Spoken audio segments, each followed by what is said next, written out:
Our Happy Autism Awareness Month. Happy Autism Awareness Month. It's a little over halfway done, so check this out. If you walk away from Autism Awareness Month, I want you to walk away with one thing. First off, we got to take you to Imagination Land, alright? So, Imagination Land. I want you to imagine, from birth until now, you are the ugliest person you've ever known. Seriously, like you're in elementary school and like the kids, you're a little bit different, but they'll play with you, like you're fun and whatnot, you're okay. And then the kids get a little bit older and then start entering junior high, and that's when people start playing sports, but you're not really into sports, you're ugly. And the jocks make fun of you, the attractive people make fun of you, the popular kids.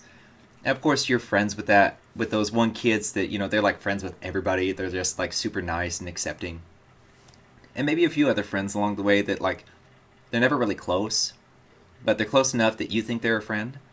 And they give you a chance, and they, call you stuff like weird, but in a good way, which is literally what several girlfriends have called me. And just imagine that. Like, imagine what comes next. Imagine you want to get into a relationship with a significant other, but you're ugly. And I mean, you're super nice, but you're kind of friend zone nice. You know what I mean? So that's you can get people on your level, but you're ugly, right? You're really ugly. And you learn about these things like these people over here are pushing these different solutions for you, like these solutions that you don't want to do. They don't make you feel good. They don't make you feel better, but they're doing these solutions because you gotta fit in. But you don't. So those people like the before and after where they do makeup and it's like the before and after you would never know they were the same person. You can do that. Maybe if you get into a serious relationship with a significant other that wants to go a little bit further, maybe you even get married and they kind of want you to change. They want you to maybe a little surgery to, maybe you think to yourself, if I do this surgery right here, maybe people will like me more. And then enter the workplace. Like, the ugly people, it's kind of the same thing as high school, people are standing off a little bit, but at the same time, they got to work with you, so they're like, okay. But when it comes to like the interview, the ugly person versus the, like, do I do ugly person or do I hire this person? They're close to the ugly person, so maybe I'll hire this person that fits the culture better. Or maybe it's time for a promotion and you worked your tail off. You nailed it, but you're ugly. So if it came down to you or that one person that everybody likes, because everybody likes attractive people, but you're ugly, so you're not as likable. People kind of, and I've actually experienced that. Like the last few times I did stand up, I mentioned autism and people are like, I'm like, they do that. I've seen it. I've been there. I even have it on camera. Like that one stand up, if you can get close enough with the audio, you can hear a few people when I say, like right when I come out, I was announced as Autistic Commando, and they're just like, remember, you're ugly. So let's keep it going. So you're ugly, but you want to fit in life, and maybe you want to do stuff online, like those people that kind of get popular and whatnot, but you're uglier than they are. So you don't really go anywhere, and you more attract people that are ugly just like yourself.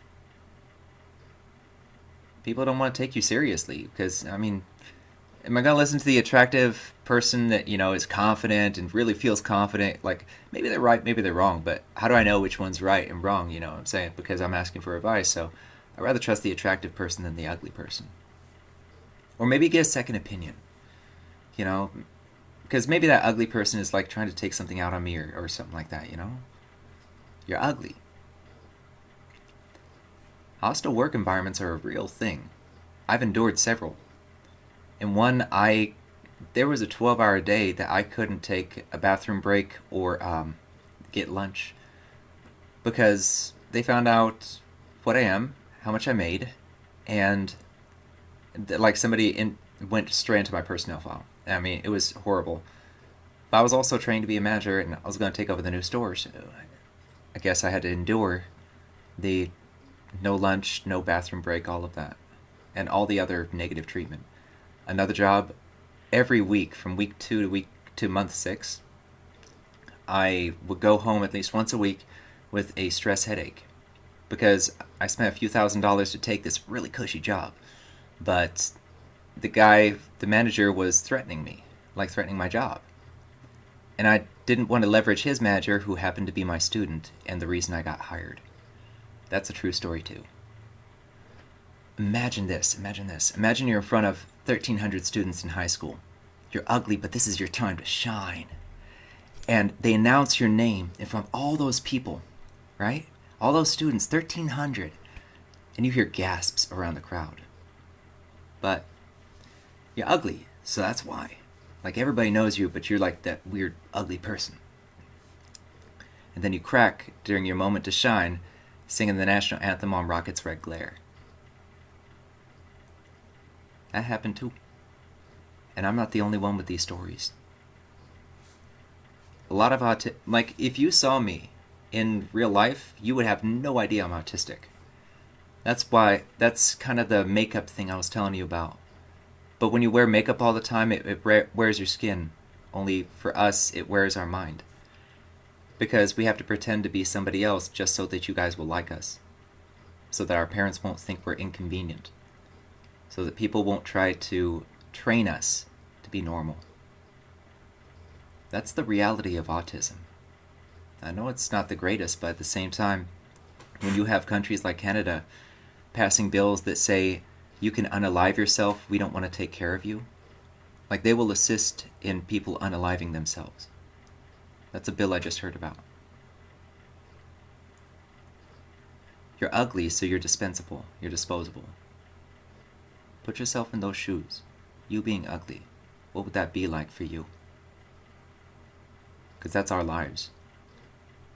People treat us like we're ugly, and we're not. So if you take nothing else away from Autism Awareness Month, take that. That's how our experience is. But I'll add you one more thing. The greatest gift you can give an autist is the benefit of the doubt. You'll be right 99% of the time. The other 1% is us being human too. Happy Autism Awareness Month.